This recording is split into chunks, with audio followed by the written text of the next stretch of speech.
And I guguess did I give you a response? I can't remember. Yeah, you did give us a response. I don't know. You said 3 words because you looked at it and you were like... I think I first responded like, oh, this is weird. Then it sort of grew on me. I asked a little bit what it costs. I was getting my mind around it. And I said, make it bigger. Yeah, we made it a lot bigger. So after we agreed on what it was going to look like, and then I remember you kind of kept pushing us about what it was supposed to be. Yeah, there's something like this. You could say, hey, it's just a thing that's supposed to be there to be impressive, almost like some artwork. And I didn't want that. I wanted to make sure the thing was totally functional, that it really added to the game, that it was not just, kind of like an art object, if you will. It had to be something that would really enhance the game for us. And we took that seriously, and what we learned is that this is a really complicated board to program. We had to consider how fans would view the Halo from all different locations, interior versus exterior of the board, courtside, all the way up to the top of the wall. Yeah, no, it was important. It had to be functional. Now, how did I think about it? I'm a software guy. It was just a big old screen, and I wanted to be able to have us write software to really program the thing, and really program it so no matter where you're sitting, you can see what you want to see what you need to see. So in a sense, to me, it was just a big old software. Yeah, it's a big old piece of hardware. But to get it to really zip for us, we had to treat it like a place to program software and make it come alive. And so we started going about accomplishing this, and we realized that in order to do that, we actually had to map every single pixel and every single seat. And in order to do that, we had to find some partners who were like-minded, people who would tolerate our somewhat unusual and often seemingly impossible aspirations. So for the screen itself, we went to South Dakota, where Daktronics sets the standard. Despite numerous challenges, many caused by the pandemic, Daktronics and its strong local employment force shipped every single piece of this board across the country on schedule. Let's hear it for them. And to make the images come to life, we tapped PixMob, a longtime partner that has again raised the bar.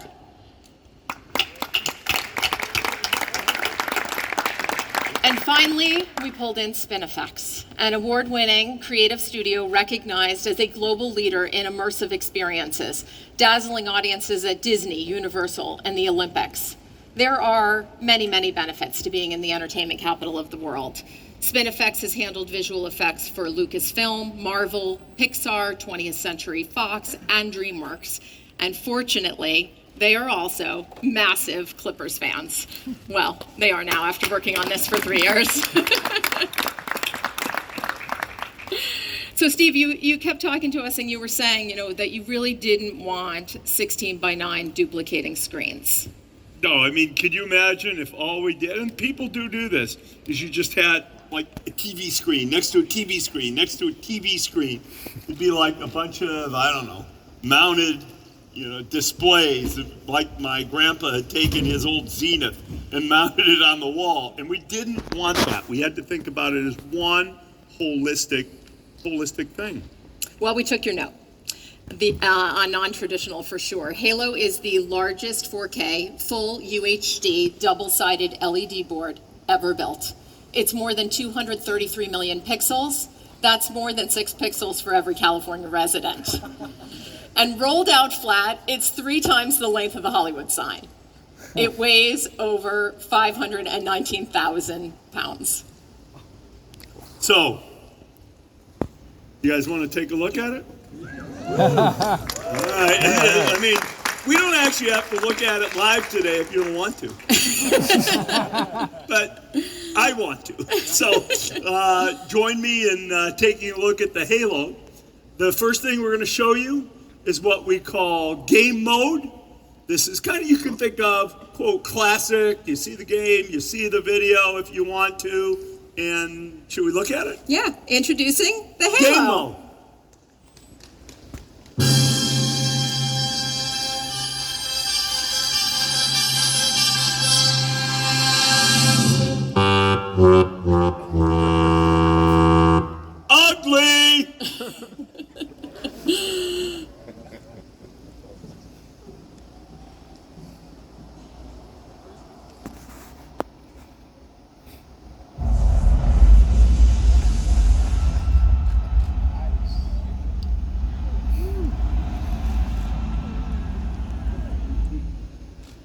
So from the beginning, when Steve talked about what he wanted the Halo board to achieve, he insisted that it needed to educate in addition to entertain. Just so you understand how big that rendition, not the little one that I didn't like, 47 feet by 27 feet. 47 feet wide, 27 feet tall. And I hope you agree it was pretty good looking. Pretty good looking. All right, we're going to slowly reveal what we got here. But number 2 is the coach's corner. This is game feed. Oh, I should have turned around and taken a look. Next up's Coach's Corner. Next up, let's take a look at Coach's Corner. We wanted to have a place where you really could provide statistics, go deep, really be there for the more serious, if you will, basketball fans. I get very frustrated. I'll tell you, particularly where I get frustrated is, and don't quote me on this, I get frustrated in one arena that is closer to my home than most, and I won't say what that is, but it's so hard for me to find the stats, let alone to look at them, let alone to see everything I might want. So maybe we could do better than that. Should we take a look at Coach's Corner? Yeah. Let's do it. Let's see what we got. Coach's Corner. You can see we can provide the classic team statistics, points breakdown. We can provide you a shot chart right in the middle of the game. We can change things, shooting percentage, pace of game. How fast are we getting up and down the floor? What's the average time before the ball goes up? How much of the shot clock are we using? Remember, this is a canvas. This is something on which the software can paint. And if we hear from fans, oh, we really want to see, I don't know, how far, this is one of my favorite new ideas, I haven't even told you this. Let's take a look at how hard the refs have worked today. Well, our refs ran 6 miles during the course of the game. You might get a little more appreciation for the refs that way. Or you want to, find out, in the last play that was run, it was Kawhi and T-Man and in a pick and roll situation. How often do we run it? How well guarded is that is? What have other teams done against it? We have this area on which we can paint that kind of depth statistic if that's what our fans want. Here we show you, or there we were showing you, some of the most obvious things that I think fans are interested in. And we spent a lot of time with the analytics department. They, of course, delivered a lot of complicated statistics, and then we shared them with fans who didn't know as much about the game. And it really helped them to understand the game better, and I think that's one of the things that we really hope Halo will do. Yeah, we can even explain, we have enough space.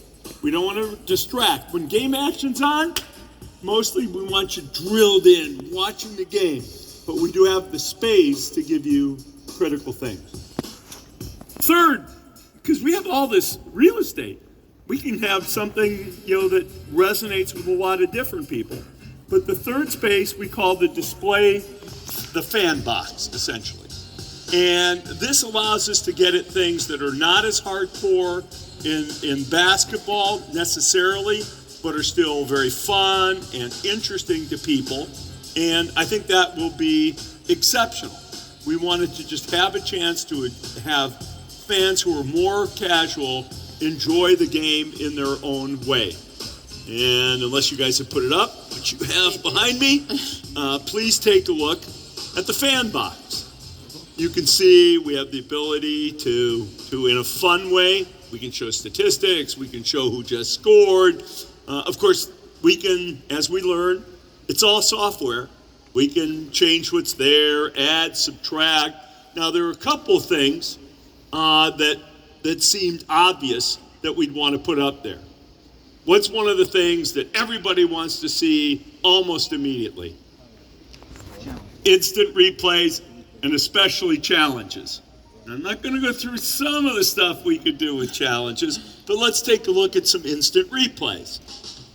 You can see we can flash it.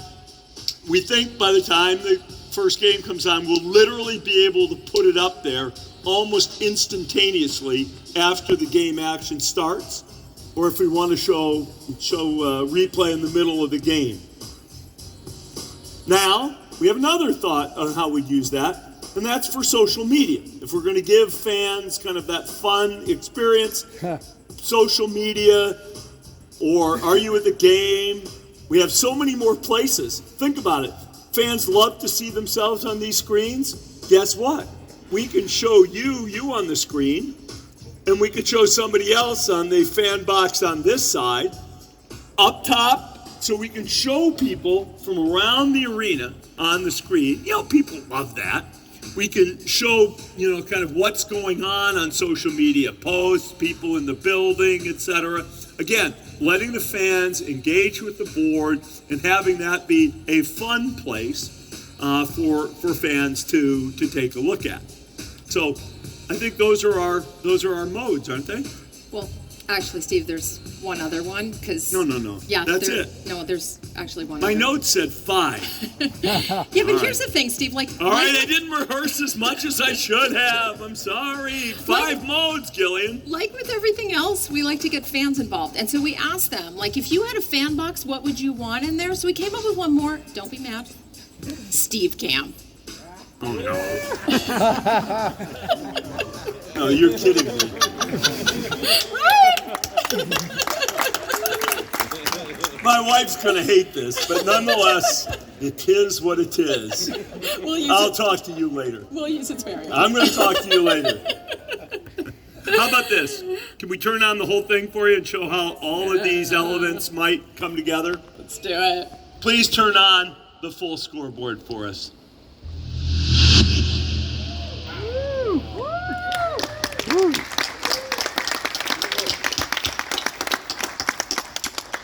So here's what's really cool. There's a lot more to see. So next, I wanted to take you all through our Player 360. But before I do, let's welcome to the stage our man, Terrence T-Man. Mann.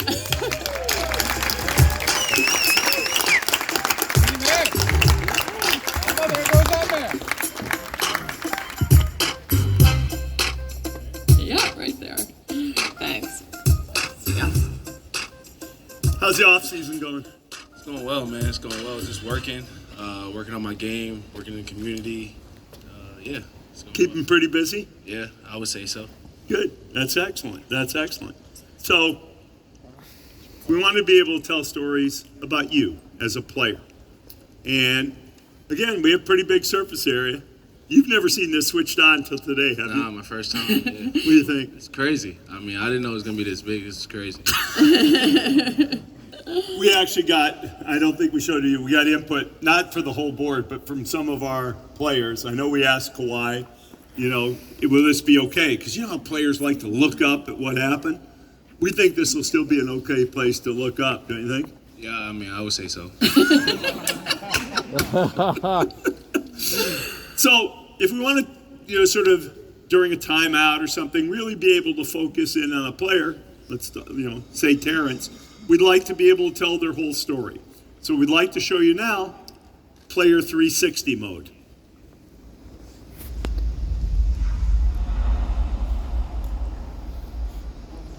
Oh, wow. This is Terrence Mann. You can see his birthday, when he was picked, age, height, wingspan, size of his shoe, statistics. Congratulations on winning the Bob Lanier Community Assist Award. Yes, thank you. I don't know if you all know, but Terrence won this award for his giving back into the community, which we think is fantastic. You get a little bit of sense there's quite a bit we can do. Now, I think you've been doing a lot this summer, haven't you, in terms of really investing in the community, your camps, etc. Why don't you tell us just a minute about that? Yeah, so basically I have a foundation. We try to help get kids scholarships into prep schools. We try to help kids get into camps. We try to do a bunch of fundraisers to raise money to get them into those opportunities. And it's just basically something I wanted to do ever since I was younger. Like I always told myself, when I get to the NBA, this is what I'm going to do. I'm going to give the kids in my community an opportunity to play basketball every day, all day, and just have an opportunity to play college basketball. And that's basically what my foundation is based around, giving kids that opportunity. My mom does a great job running it. We're excited about it. We have a fashion show on August 15th in Lowell, Massachusetts to get the kids into fashion. So we got a bunch of different opportunities, and we're excited about it. Do you think we should take this opportunity to kind of recognize that a little bit? Because I think what you're doing is fantastic, and I think our fans will want to know about that kind of work. Could we change the board for a second? So you can see here we highlight the Terrence Mann Complete Player Foundation. We can show videos of the types of things you've been up to all summer. It gives us an opportunity to really use the board and your Player 360 to highlight things you care about too. We didn't put a link, www.completeplayerfoundation.org, but I'm sure Terrence would be happy to tell you how you can give some money afterward. But we can do that as we get into the season. Hey, Terrence, what's the deal with this nickname? I hadn't heard this, Stat Stuffer. Are you Stat Stuffer? I mean, I guess that's something somebody gave me when I was in high school. Every game I just kept coming out with almost a triple-double, so that's just what they said it was. We love that. Fantastic. So before you go, there's one more thing that we want to try out. We want to see how loud we can get it in here. So Steve has always said... We don't have 17,000 today, but can we use you guys as guinea pigs just a little bit today? Yeah, sure. Yeah, great. All right. Steve always says that he wants fans to be more than just spectators. He wants them to be participants in the game and really wants us to reward those who bring their A game. So he asked a couple things. He's like, hey, can you figure out if fans are sitting or standing? And we're working with existing technology to help us determine exactly that. But then he asked if we could figure out if they were cheering for you, and if they were, how loudly. And that technology did not exist. So 2 years ago, we scoured the globe. And can I interrupt you on Sure, one thing? you bet. I saw this Twitter post 2 days ago that if anybody ever says, Chet Holmgren said, I love playing in Miami because the fans never show up till the fourth quarter. So all we have to do is get 3 quarters ahead, and guess what? The game is won. If anybody ever said that about Intuit Dome, because I don't know, do you feel like the fan energy gives you some leg up or no? I would say so, 100%. Yeah. So that's why we want to know. Are people standing? Are they sitting? Are they making noise? That is not going to happen here. and part of it is because we're going to gamify fandom a little bit, and we're going to test it here. So a couple years ago, we found this system, and it could narrow down a section of 25 fans and tell us the audio levels for those 25 fans. And I remember we brought it to Steve, and he was like, that's amazing. And then he challenged us, get it down to a single seat before Intuit Dome opens. And today, we can do exactly that. So we are about to find the single loudest person here, and we are about to prove to you that we can do this, but I'm not the best at this. I need some help. I'm going to bring out DJ Dance to help get us going. All right, so the question is, are you guys ready for this? Are you ready to bring the noise? Okay, there's a lot at stake here. I'm going to need your support. What we're going to do right now, we're looking for the loudest fan. Whoever the loudest fan is going to get a 5-minute interview with the one and only Steve Ballmer right after the event. So we're going to know who's the loudest. So you're going to need to bring the energy. You're going to need to stomp your feet, yell, scream, make as much noise as you can. You're going to have 5 seconds to prove it to everybody here. The question is, are you ready for the interview? I can't hear you. Are you ready for the interview? Take a look at our halo right now, and we're going to count it down in 3, 2, 1. Make some noise!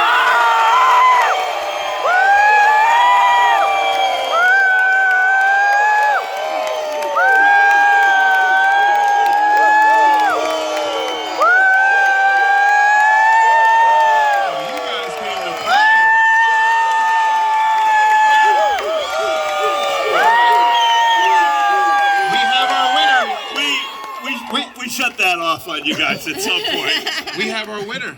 You were the loudest, good sir. Yes, indeed. David Pinglor, give it up for him right here. T-Man, thank you so much for joining us. Just one thing. Yeah. So the theory is, if you're in your seat the most, if you're making the most noise, you're going to get the most discount on merchandise, food, etc. So we can reward you for your contribution to helping our team win. We appreciate you being here. Thanks so much, T-Man. Have a great rest of the off season. Thank you.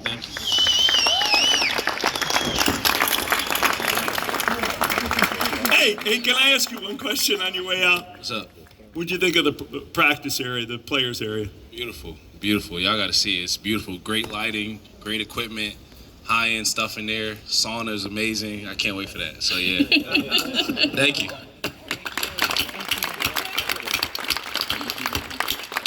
All right, we're not done yet. We want to share more about the in-seat experience, but before we do, I was hoping, Steve, you'd tell everybody a little bit about the impact your high school math teacher had on you. Okay, so he's 87 now. He was my calculus teacher, but even more importantly, he was my JV football coach. I won't call that any kind of crowning experience. I wasn't that good, but he had us out there marching. He would have loved, we had a hill behind the school, and he would have loved to have these steps for us to run up and down. But I was talking to him early on, before we even had finished the design, and he said, remember one thing. He lives in Detroit. He goes to Little Caesars Arena. He says, remember one thing. Don't forget the real fan. Don't forget the folks who sit up high. Don't make it all about the folks who are just paying a lot of money. And that really meant a lot to me. How do we give as big a step depth? Are we going to give that to the fan up top? Or are we going to crunch them in more? No, look, they can't sit as close if you're up there.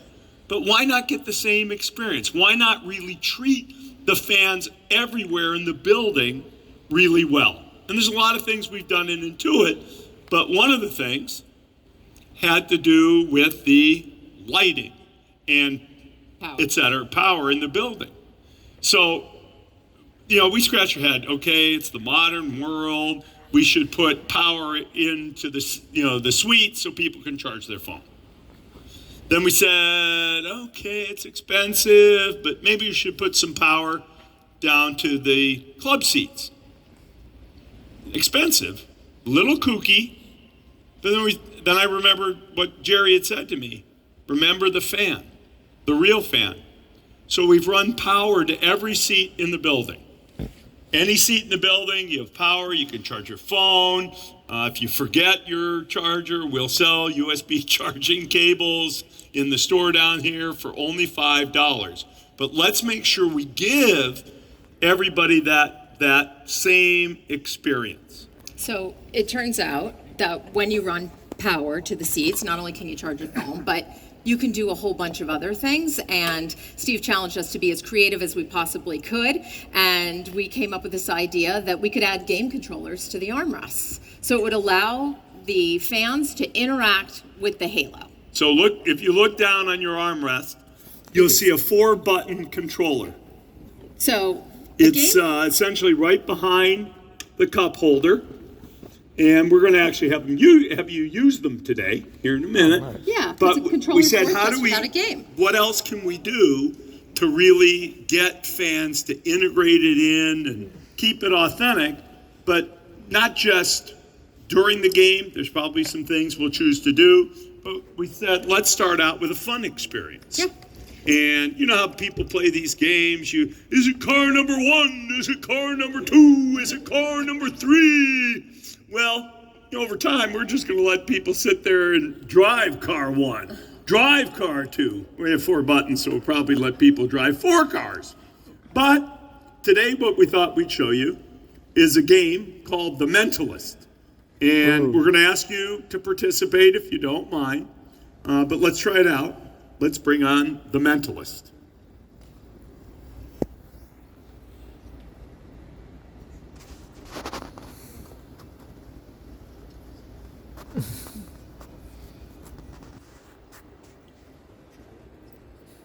The Mentalist.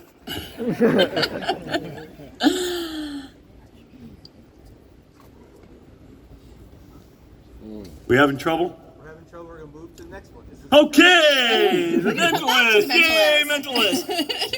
It's a good thing we still have a few months before the season starts. I was telling Gillian that this would be embarrassing if the board didn't work in some way today.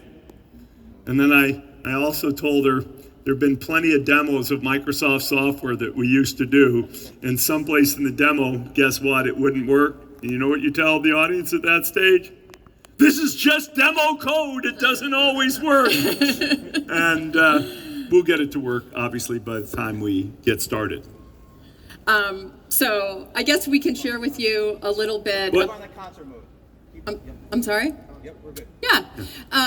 I think we're going to share with you now, as we talk about the building, it turns out that when you build a great building for basketball, you also build a great building for concerts and events. And when a tour comes through, a lot of them were asking us questions like, how could they use the Halo?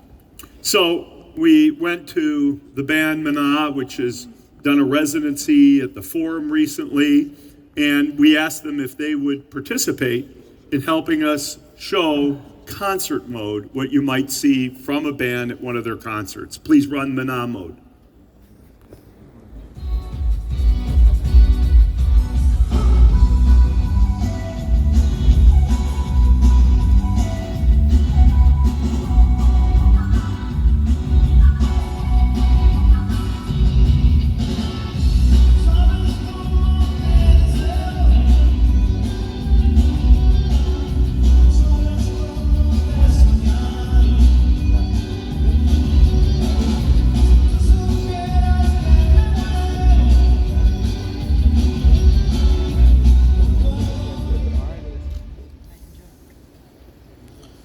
Available for artists to use if they want. We have some standard software, try to make it easy for them to put their own content up. We think some artists will use it. Some artists may well not use it because it doesn't fit in the way they think about things. But we wanted to have some extra area for bands, acts to be able to use to enhance their concert experiences. And we have a lot of music coming to this venue. In fact, there will be over 20 concerts before the Clippers open in October. We thought we'd share with you a little preview of what's to come.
Are you, Steve? I'm very much looking forward to Bruno Mars.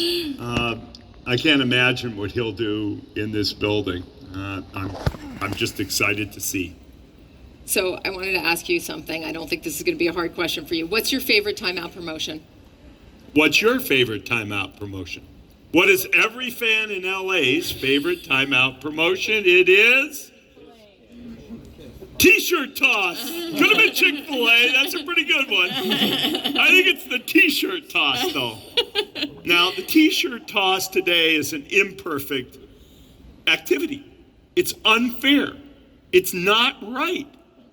Getting T-shirts to the top of the bowl is very difficult. Here. Now, remember what Jerry Hansen said to me. Remember all the fans, the real fans at the top.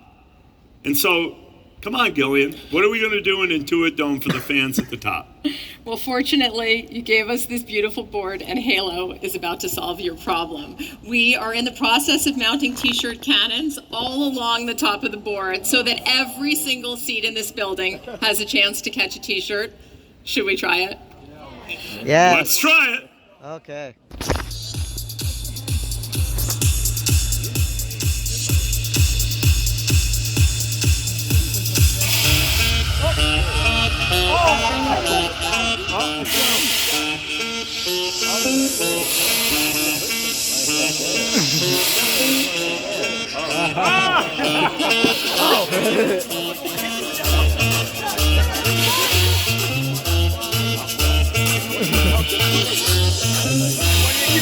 We can hit any seat in the building with one of those puppies.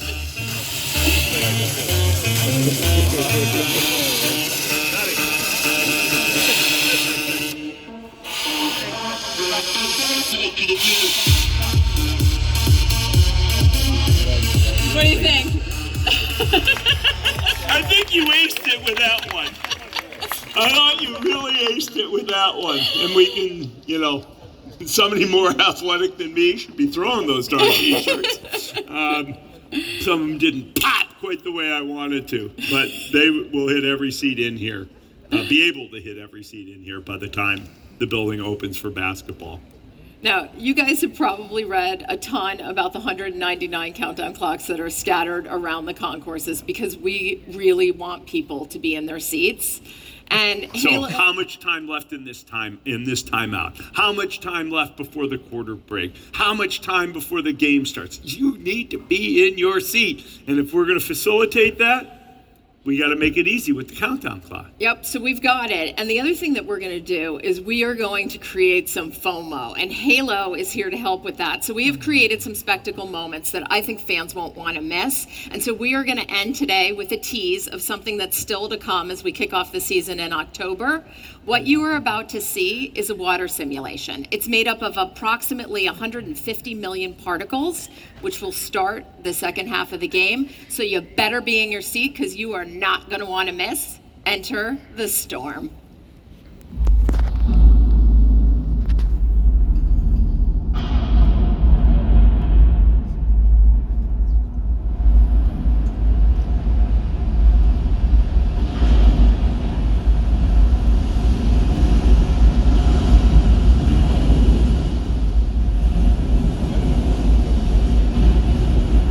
I feel like I gotta pee.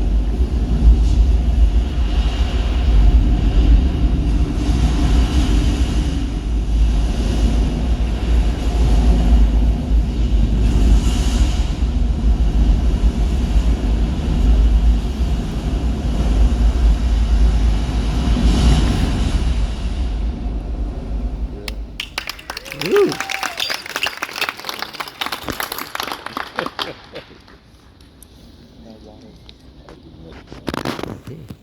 All right, here we go. So we have Dennis on this side, I'm on this side. We'll take a few questions as time permits. Anybody have a question for Steve and Gillian? When you get the microphone, please say your name and affiliation, and we will traditionally start with Mr. Jim Hill.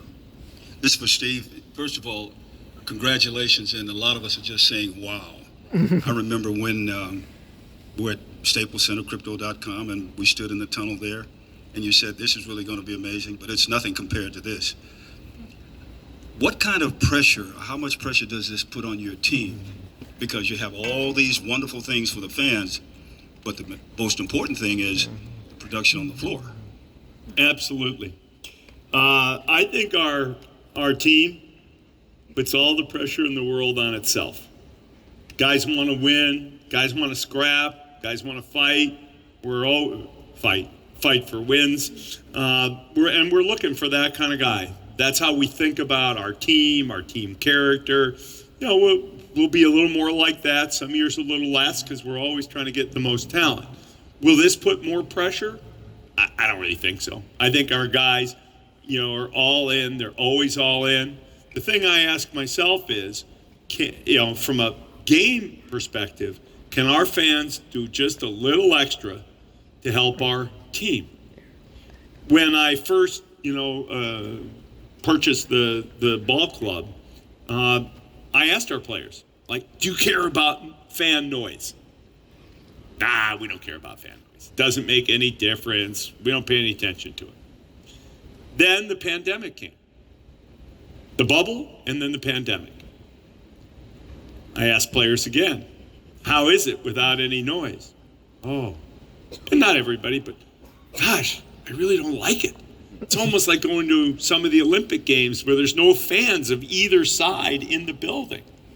And so the concept isn't put pressure.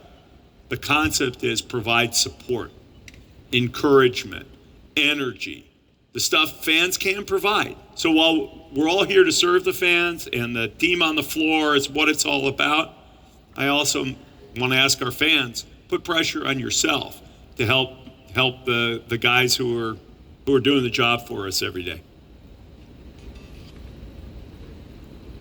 Hi, good afternoon.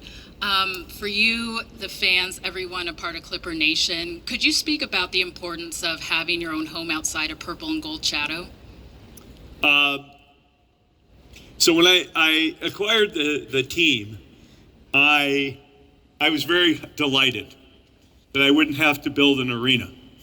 No, seriously, it was like, wow, because every other team I had looked at any time, whether it was Seattle for a while and Sacramento maybe moving to Seattle, which of course the league said we couldn't do, whether it was Milwaukee, they all needed arenas because that is a time at which teams might sell. And I said, this is great. I got a team.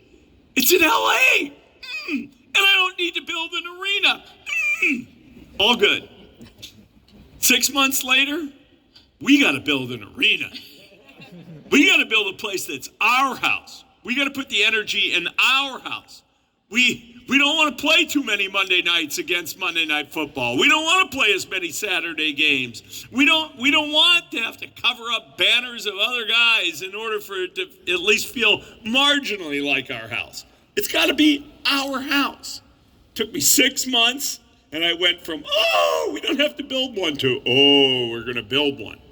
And luckily, my partner, guy I went to college with, he's in the real estate business. He said, we can do this. And he was pushing me to build an arena. So we started the process, looking around for land. And at first, it was, should we be downtown?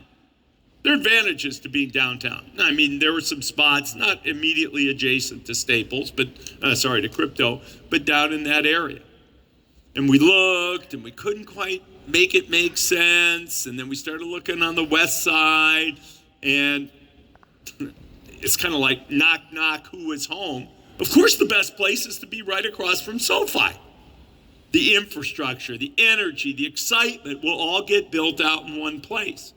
And once that became clear, because you can't even really think about building an arena unless you can find a piece of land where you can put one. So we had it. We had a notion, we wanted to build a house. We found a place to build the house, and then we just had to build a house that had our sort of personal imprimatur as the Clippers. And some of you aren't old enough, but there used to be a classic TV commercial that ran about Avis Rent-A-Car. Oh. And the commercial is, we're Avis. We're number 2, but we try harder. And, just given, we have no championships. We don't. And we are going to try harder. We're going to work harder. We're going to do what we can in every way, shape, and form for our fans and for our team.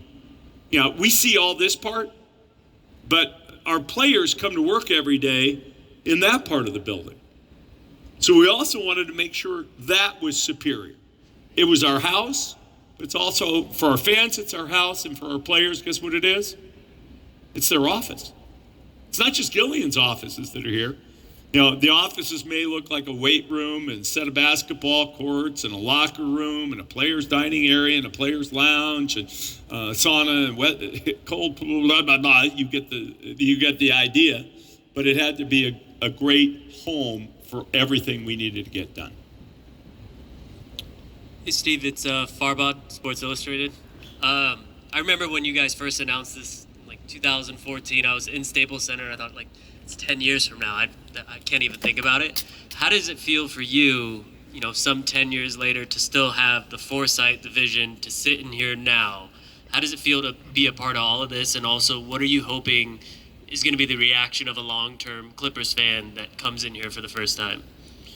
Well, it's a little wacky, frankly. When we started, we knew we had to be done by 2024, right? I mean, our lease ran up, and if we weren't going to be done, guess what?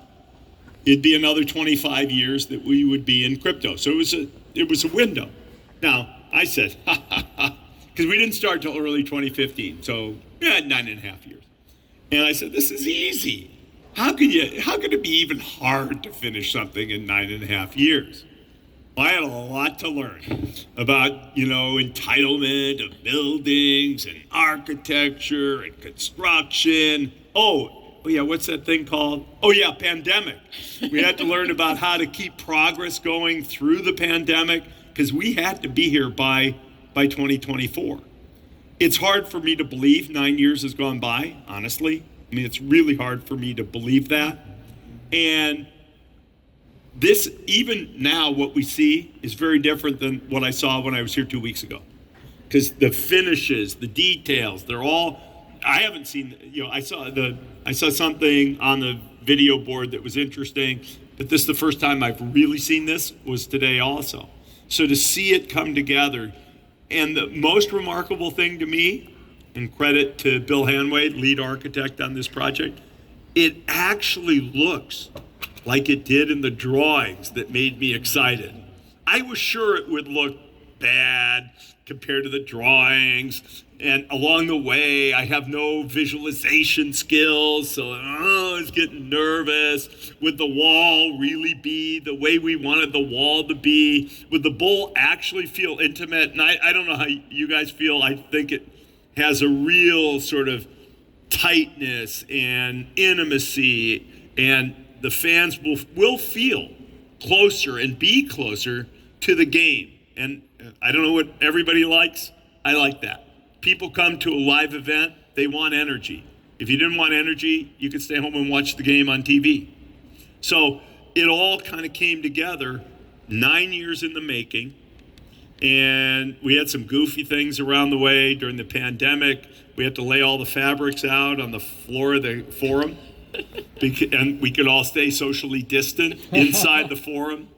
The panels that make up the roof, I didn't know what they'd look like. So they brought the panels and we looked at them at the daytime, the nighttime, lit from the back, unlit. Is this really a good idea? Great. There's so many things like that. We started out and we said, I said, I want lots of toilets and I want lots of points of sale for concessions. Great.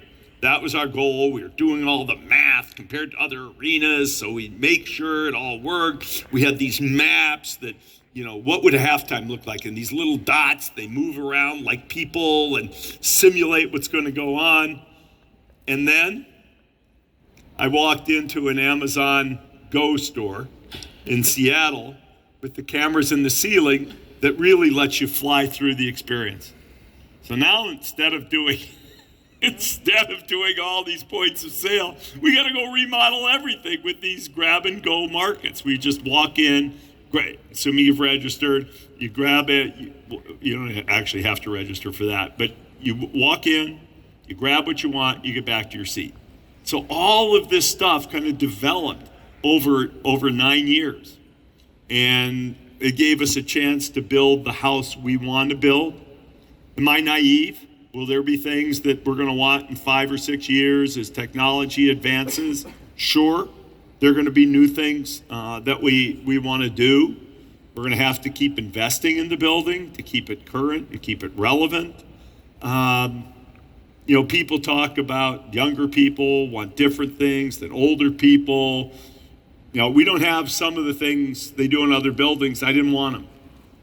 Like a big old bar area where you didn't sit, but you could mingle and occasionally watch the game. It's great for some people, but we wanted to take a point of view in our house, and that point of view was it's about the basketball. Why do I say that? Because I think that will persist. That one thing will be true in 5 years from now, in 10 years from now. If you're going to a live event, this will be the building for you. It took us 9 years. I can't believe, even today, I'll be honest, I can't believe the building's going to be open and we're going to have Bruno Mars here on August 15th. The number of little details that They're people all are, getting done. I know they're all getting done, but it's truly amazing to me. This fellow's had his hand up for quite a bit. Can we get one more in? We'll get you after Law. Okay, we'll get both of you guys. Law, and then, I don't know your name, sir. We'll get you next. Yeah, Law. So good to see you, Steve. You had Paul George and Kawhi Leonard for most of the time that you were building this. When you groundbreak, had Russell Westbrook for a bit. Even though you don't have Paul and Russ, you do have Kawhi and you do have James. Like, how important is it to have those guys, LA guys, future Hall of Famers, as a part of opening this building with the state of the team right now? Yeah, I think I loved having the 4 LA guys last year. I love having the 2 LA guys for this coming year. But to have that sense of connection in a historical, growing up way, particularly, 2 great players, 2 Hall of Fame players, I think it's really special. And, good connection. I'll even tell you another, this small connection. I think this is right, you correct me. Bruno Mars was born in Hawaii. Where was the first place he lived when he moved to the mainland, Gillian? Inglewood, California. So to have that connection between kind of the stars, whether it's Bruno Mars or Kawhi or James, it's cool. I mean, it's kind of gives the place a little bit extra heart and a little bit extra soul. I think we're going to have a good team this year. We'll see how good we are. I like our guys. I like how hard we're going to compete, and we'll see how far we go. But I like where we are right now. Obviously, very different team. Changes in players, but I like where we are, and I like the team that's going to open this building for us. Hi, Steve. Justin Russo. Nice to see you. With the innovations that you've shown in the arena today, the Halo board, you talk about all the toilets, grab and go. Do you think that changes arenas, like the state of arenas that teams will build, not just in basketball but in other sports, going forward? Do you think it challenges the norm, so to speak? I think there's enough things different in here that it might provoke people to see things a little differently. I'm sure there'll be people who look and see our experience and they'll say, oh, that was wonderful, except for something they don't like. Just like every arena, I forget how many we went and looked at, I've seen most in the NBA, there's great things. But I don't like that thing in their arena. So I assume we'll get some of that. I do think we put a little bit more into this building than most owners are going to want to put in terms of getting things to pencil out, so to speak. If you have government support to build an arena, I think you can build a really nice one maybe, but maybe you can't build what we've done here. With private support, this was not cheap. This was an expensive arena to build relative to anything. The only thing that relative to what it does is probably as expensive as this is SoFi.